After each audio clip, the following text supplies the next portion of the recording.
Hello everyone. Today in this video lecture, I'm going to discuss some more theorems based on the topic of the eigenvalues and eigenvectors. So in the previous video lecture, I have discussed three theorems based on this topic. In this video lecture, I'm going continuing from the fourth theorem. That is, prove that 0 is an eigenvalue of t if and only if t is singular operator on the vector space V over F. तो इस theorem में हमने prove करना है कि zero जो है वो आइगन वैल्यू होएगी लीनियर ऑपरेटर टी की। कब होएगी? अगर टी क्या होएगा? सिंगुलर ऑपरेटर होएगा। तो यहाँ पे एक वर्ड आया है सिंगुलर। सिंगुलर वर्ड का मीनिंग यहाँ पे आपको एक बार समझा देती हूँ मैं। यहाँ पे सिंगुलर का मीनिंग क्या हो गया कि कोई भी मेरे पास एक लीनियर ऑपरेटर गिवन है, उसे हम सिंगुलर कब बोलते हैं? अगर एक non zero vector v exist करेगा सच दैट कि टी मैपिंग आपने v के ऊपर अप्लाई की और आंसर कितना आ गया? मेरे पास 0 आ गया। अदरवाइज नॉर्मली क्या होता है कि हमें पता है कि जीरो एलिमेंट के ऊपर हम टी अप्लाई करते हैं तो आंसर 0 हमेशा आता ही आता है अगर टी लीनियर ट्रांसफॉर्मेशन है। अगर मेरे पास नल स्पेस में एक एलिमेंट तो हमेशा होएगा ही होएगा 0, क्योंकि इसमें एक एलिमेंट ऐसा है जिसके ऊपर आप टी अप्लाई करते हो और आंसर कितना आ जाता है? 0। ठीक है, सो नल स्पेस में 0 एलिमेंट तो हमेशा एग्जिस्ट करेगा ही करेगा।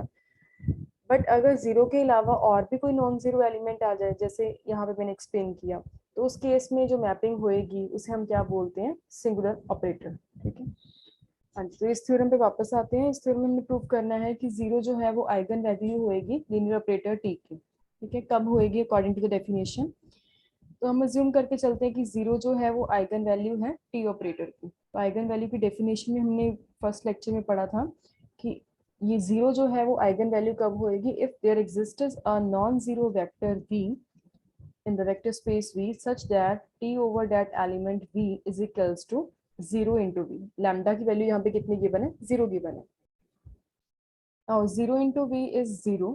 So what we get? T over the element V is equals to 0 where V is not equals to 0 from here. So हमारे पास एक ऐसा एलिमेंट एक ऐसा वेक्टर हमें मिल गया V वेक्टर जो खुद नॉन जीरो है, बट उसके ऊपर अगर आपने टी मैपिंग अप्लाई की तो आंसर कितना आ गया? 0 आ गया। So this is the definition of the singular operator. So this implies that T is singular operator. Similarly steps reverse करते हुए हमारे पास सेकंड साइड जो है वो प्रूफ हो जाएगी। If and only if theorem थी ये। ठीक है, अब यहाँ से हम ये बोल सकते हैं that 0 cannot be the eigenvalue of a non-singular operator। ठीक है, इस थ्योरम में हमने क्या प्रूफ किया है कि 0 जो है वो आइगन वैल्यू होएगी किसी लीनियर ऑपरेटर टी की, if and only if T क्या होएगा? सिंगुलर होएगा। ठीक है, तो हम ये बोल सकते हैं कि 0 जो है कभी भी नॉन सिंगुलर ऑपरेटर की आइगन वैल्यू नहीं हो सकती।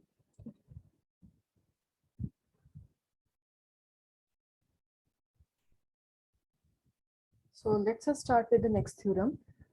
Next theorem is, let us suppose that lambda be an eigenvalue of the invertible operator t on a vector space V over F.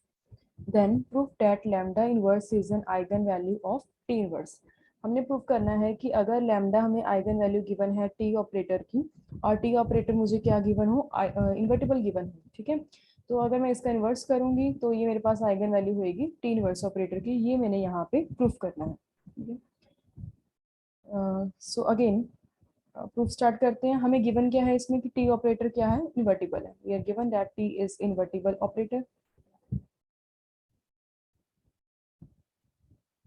अगर टी ऑपरेटर जो है वो इन्वर्टिबल ऑपरेटर है, so from here we can say that T जो है वो क्या होएगी? यहाँ पे नॉन सिंगुलर होएगी, क्योंकि इन्वर्टिबल ऑपरेटर होने का मतलब क्या है कि उसका इन्वर्स यहाँ पे एग्जिस्ट करता है। इन्वर्स एग्जिस्ट करने का मतलब क्या है? कि वो नॉन सिंगुलर है। अब लास्ट थ्योरम अप्लाई करेंगे। नॉन सिंगुलर अगर लीनियर ट्रांसफॉर्मेशन है तो हमारे पास एक आइगन वैल्यू एग्जिस्ट करेगी। There exists an eigen value lambda that is not equals to 0। ठीक है, अगर लैम्डा कोई नॉन जीरो आइगन वैल्यू है तो उसका इन्वर्स भी एग्जिस्ट करेगा। क्योंकि उसका बेसिकल इनवर्स क्या है 1/λ, where lambda is not equals to 0, ये डेफिनेटली एग्जिस्ट करेगा। ठीक है, बाय द प्रीवियस थ्योरम में हमने क्या पढ़ा था कि अगर कोई ऑपरेटर जो है वो सिंगुलर है तो उसके कॉरेस्पॉन्डिंग आइगन वैल्यू 0 हमें पक्का मिलेगी। बट यहाँ पे ऑपरेटर क्या है, नॉन सिंगुलर है, तो इसकी आइगन वैल्यू जो है वो नॉन जीरो होगी। तो लैम्डा मैंने यहाँ पे कोई नॉन जीरो आइगन वैल्यू इसकी कंसिडर कर ली, तो डेफिनेटली उसका इन्वर्स एग्जिस्ट करेगा। अब यहाँ तक हमने प्रूव कर दिया कि लैम्डा इन्वर्स जो है वो एग्जिस्ट करता है। ठीक है, और ऑब्वियसली टी इन्वर्टिबल गिवन है तो टी इन्वर्स भी एग्जिस्ट करता है। अभी तक हमने लैम्डा इन्वर्स और टी इन्वर्स की एग्जिस्टेंस प्रूव कर दी कि दोनों एग्जिस्ट करती हैं। अब हमने प्रूव करना है कि लैम्डा इन्वर्स जो है वो आइगन वैल्यू है टी इन्वर्स की। तो ये हमने प्रूव करना है, यानी कि मैंने प्रूव करना है कि टी इनवर्स ओवर द से सम वेक्टर, आंसर कितना आएगा lambda inverse into that vector eigen vector. ठीक है, ये यहाँ पे हमने प्रूव करना है। सो प्रूफ के लिए हमें क्वेश्चन में इस थ्योरम में गिवन है that lambda is an eigen vector of T. तो यहाँ पे अगर लैम्डा जो है वो आइगन वेक्टर आइगन वैल्यू है इन्वर्टिबल ऑपरेटर टी की, तो डेफिनेशन अप्लाई करेंगे there existence an eigen vector से v, और ये आइगन वेक्टर क्या होएगा नॉन जीरो होएगा, सच दैट कि t over the element v is equals to lambda into v। अब टी इनवर्स एग्जिस्ट करता है क्योंकि t जो है वो इन्वर्टिबल है, तो दोनों साइड पे हम टी इनवर्स जो ऑपरेटर है वो अप्लाई करेंगे।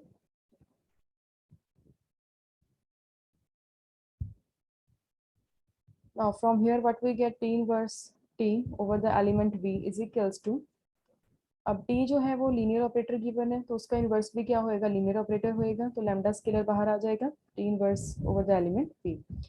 So this is identity operator over the element v is equals to lambda t inverse of v. So this will be equals to v is equals to lambda t inverse of v.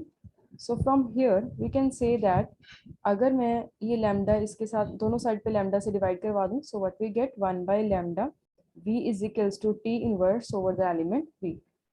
So इसी को reverse करके लिख रही हूँ, t inverse v की value कितनी आ गई lambda inverse v के इक्वल आ गई। तो यानी कि हमें एक आइगन वेक्टर ऐसा मिल गया v जिसके ऊपर मैंने t इनवर्स मैपिंग अप्लाई की और आंसर कितना आ गया लैम्डा इनवर्स v के इक्वल आ गया। तो यही हमने प्रूफ करना था इसमें। So this we have done here, यानी कि हमने प्रूफ कर दिया कि लैम्डा इनवर्स जो है वो आइगन वैल्यू है corresponding to the eigen vector t inverse.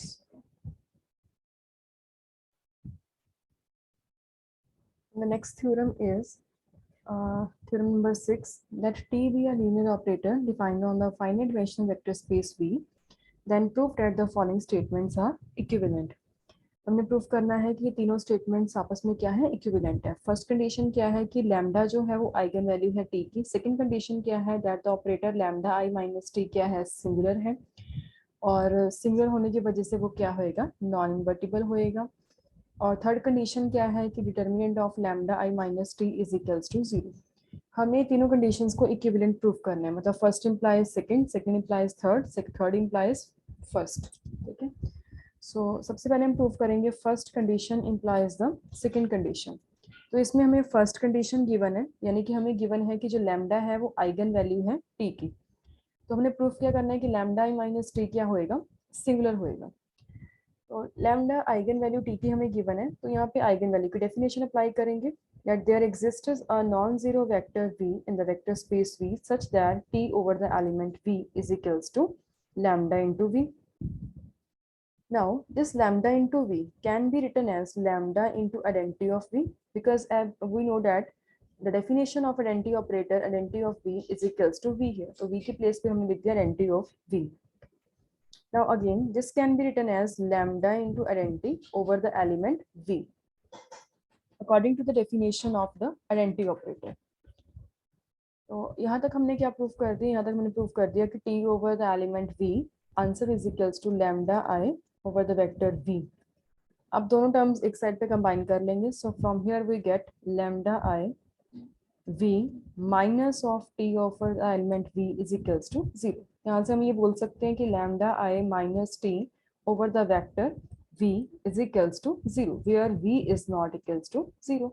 तो यानी कि मैंने ये वाली एक लीनियर ट्रांसफॉर्मेशन अप्लाई की v वेक्टर के ऊपर, और आंसर कितना आ गया 0 आ गया, वेयर v यहाँ पे वेक्टर क्या है नॉन जीरो है। तो ये डेफिनेशन याद करो कि हमने ये सिंगुलर की डेफिनेशन में पढ़ा हुआ है कि सिंगुलर की डेफिनेशन क्या थी, अगर मेरे पास कोई भी लीनियर ऑपरेटर t है, ये सिंगुलर कब होएगा अगर एक non zero vector v exist करेगा सच दैट कि उसके ऊपर मैंने मैपिंग अप्लाई की और आंसर कितना आ गया जीरो आ गया, ठीक है, और v जो है यहाँ पे नॉन जीरो होना चाहिए। सेम सिचुएशन यहाँ पे है, तो इसे हम चाहे टी डैश पुट कर दें, T dash over the element v is equals to zero, where v is not equals to zero, what is t dash here? T dash is lambda I minus t. So from here we can say that t dash is singular, यानी कि हम बोलेंगे कि lambda I minus t is singular।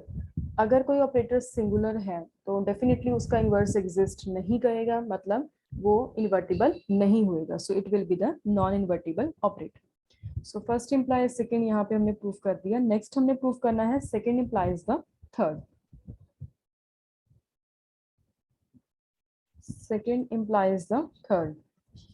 तो second condition में हमें देखो क्या गिवन है। सेकेंड कंडीशन में हमें गिवन है कि लैम्डा आई माइनस टी क्या है, सिंगुलर है, और हमने प्रूफ क्या करना है कि इसका जो डिटर्मिनेंट है वो क्या होएगा, जीरो होएगा। ठीक है, सो पहले गिवन में लिख लेते हैं what we are given here.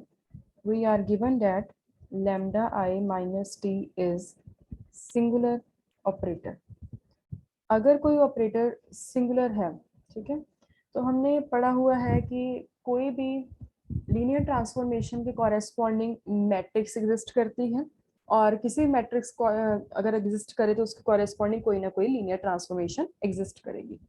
तो यहाँ पे ये हमारे पास एक लीनियर ऑपरेटर है, basically it is a linear transformation, तो इसके कॉरेस्पॉन्डिंग हमारे पास मैट्रिक्स एग्जिस्ट करेगी, यानी कि हमने वो मैट्रिक्स कंसिडर कर ली lambda I minus T with respect to the basis B. Vector space V हमें गिवन है यहाँ पे, तो उसकी बेसिस मैंने यहाँ पे बी सपोज कर ली। ये मेरे पास क्या होएगी, इसके कॉरेस्पॉन्डिंग मैट्रिक्स है। तो अगर खुद ऑपरेटर क्या है, सिंगुलर है, तो मैट्रिक्स भी क्या होएगी, सिंगुलर होएगी। दोनों का बिहेवियर सेम होता है, तो singular matrix relative to the ordered basis B for the vector space V। अगर ये मैट्रिक्स सिंगुलर है तो डेफिनेटली इसका डिटर्मिनेंट क्या होएगा, जीरो होएगा। इसका डिटर्मिनेंट कितना आ गया, जीरो आ गया। तो यहाँ से हम ये बोल सकते हैं दैट डिटर्मिनेंट ऑफ, अब ये मैट्रिक्स का डिटर्मिनेंट जीरो है, तो इसके कॉरेस्पॉन्डिंग जो हमारे पास लीनियर ट्रांसफॉर्मेशन होएगी उसका डिटर्मिनेंट भी क्या होएगा, जीरो होएगा, क्योंकि मैट्रिक्स और लीनियर ट्रांसफॉर्मेशन दोनों का बिहेवियर क्या होता है, सेम होता है, और यही हमने यहाँ पे प्रूफ करना था। सो सेकेंड इम्प्लाइज थर्ड हमने यहाँ पे प्रूफ कर दिया। नेक्स्ट हमने प्रूफ करना है थर्ड इम्प्लाइज फर्स्ट। थर्ड में हमें क्या गिवन है, determinant of lambda I minus T is equals to zero, और प्रूफ करना है हमने कि लैम्डा जो है वो आइगन वैल्यू होएगी टी की। So third implies the first. What we are given here, we are given that determinant of lambda I minus t is equals to 0, और प्रूफ हमने क्या करना है, प्रूफ करना है कि लैम्डा जो है वो आइगन वैल्यू है, lambda is an eigen value of T. Okay, now see the proof here. अब हमें गिवन है कि जो इस ऑपरेटर का डिटर्मिनेंट क्या है, जीरो है, तो इसके कॉरेस्पॉन्डिंग अगर मैं मैट्रिक्स कंसीडर करूंगी तो उसका भी डिटर्मिनेंट क्या होएगा, यहाँ पे जीरो होएगा with respect to the ordered basis B. ठीक है, क्योंकि दोनों का बिहेवियर क्या होता है, सेम होता है, where B is the ordered basis for the vector space V. यानी कि हम बोल सकते हैं अगर किसी मैट्रिक्स का डिटर्मिनेंट जीरो आ जाए तो मैट्रिक्स क्या होएगी, सिंगुलर होएगी, यानी कि lambda I minus T matrix is singular matrix. Matrix को हम स्क्वायर ब्रैकेट में लिखते हैं, अगर स्क्वायर ब्रैकेट नहीं लिखी हुई दैट मींस अंडरस्टूड है कि वो लीनियर ऑपरेटर की बात कर रहे हैं यहाँ पे। ठीक है, अब ये सिंगुलर मैट्रिक्स है तो इसके कॉरेस्पॉन्डिंग जो आपके पास ऑपरेटर आएगा वो भी क्या होएगा, सिंगुलर होएगा। तो ये ऑपरेटर क्या हो गया, singular operator on the vector space V। अगर कोई ऑपरेटर सिंगुलर ऑपरेटर है तो उसकी डेफिनेशन हमें पता है कि non zero vector V exist करेगा सच दैट कि उसके ऊपर अगर आप टी मैपिंग अप्लाई करोगे तो आंसर कितना आ जाएगा, जीरो आ जाएगा। तो ये डेफिनेशन यहाँ पे अप्लाई करेंगे, लैम्डा आई माइनस टी यहाँ पे सिंगुलर ऑपरेटर है, तो हमारे पास एक non zero vector V exist करेगा सच दैट कि उसके ऊपर ये वाला आप लीनियर ऑपरेटर अप्लाई करेंगे और आंसर कितना बनेगा, जीरो आ जाएगा। ठीक है, अब इसे हम इसके ऊपर अप्लाई करते हैं, इस ऑपरेटर को V के ऊपर। So it will be lambda I over the element V minus T over the element V is equals to zero. So apply the definition of the identity operator. Identity over the element V, the answer will be V here. So lambda V minus T over the element V is equals to 0. From here we can say that T of V is equals to lambda into V, where V is not equals to 0. So ये हमारे पास, यहाँ से हम क्या बोल सकते हैं कि लैम्डा जो है वो आइगन वैल्यू है corresponding to the eigen vector V. ठीक है, सो यही हमने यहाँ पे प्रूव करना था कि लैम्डा जो है वो आइगन वैल्यू है T की.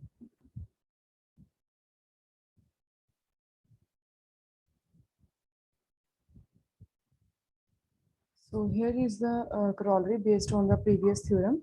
The statement is the eigenvalues of a linear operator T on a finite dimensional vector space V over F are given by determinant of lambda I minus A is equals to 0, where I is the identity matrix और A की value कितनी है, matrix of T with respect to the ordered basis B, और B हमें क्या given है, ordered basis vector space V के लिए. ठीक है, तो पहले हम इसका प्रूफ करेंगे, देन इसे एज अ रिजल्ट जो है क्वेश्चंस के ऊपर अप्लाई करेंगे. तो लैम्डा जो है इसमें हमें क्या गिवन है, आइगन वैल्यू गिवन है, क्योंकि अभी लास्ट थ्योरम में यही प्रूफ किया था कि अगर determinant of lambda I minus A 0 आ जाए तो लैम्डा क्या होएगी, आइगन वैल्यू होएगी टी ऑपरेटर की. ठीक है, अगर मान लो लैम्डा जो है मेरे पास आइगन वैल्यू है टी ऑपरेटर की, तो by using the last theorem what we get, determinant of lambda I minus t is equals to 0 here. अब मैंने इस लीनियर ऑपरेटर के कॉरेस्पॉन्डिंग लीनियर मैट्रिक्स लिखनी है, तो मैट्रिक्स फॉर्म में कैसे लिखेंगे, डिटर्मिनेंट ऑफ स्क्वायर ब्रैकेट्स में लिखेंगे, determinant of lambda I minus T with respect to basis B is equals to 0. और इसे हम लिख सकते हैं determinant of lambda I with respect to B, इसकी मैट्रिक्स अलग से बना लें, माइनस कर दें उसमें से T matrix with respect to the basis B, क्योंकि इसकी प्रॉपर्टी पता है कि जहां पे माइनस प्लस माइनस का साइन आता है वहां पे इसे हम सेपरेट कर सकते हैं. Now this is equals to 0. अब इसकी अगर हम वैल्यू पुट कर दें तो हमारे पास टी की जो हमारे पास मैट्रिक्स बनेगी विद रिस्पेक्ट टू बी, इसकी वैल्यू कितनी है, एक एक के लिए. So from here we can say that determinant of lambda I minus of A is equals to 0 here. So in the next video lecture, I'm going to discuss some examples how to solve the eigenvalues for a given linear transformation and how to find the eigenvectors corresponding to the given eigenvalues. So keep on watching. Thank you.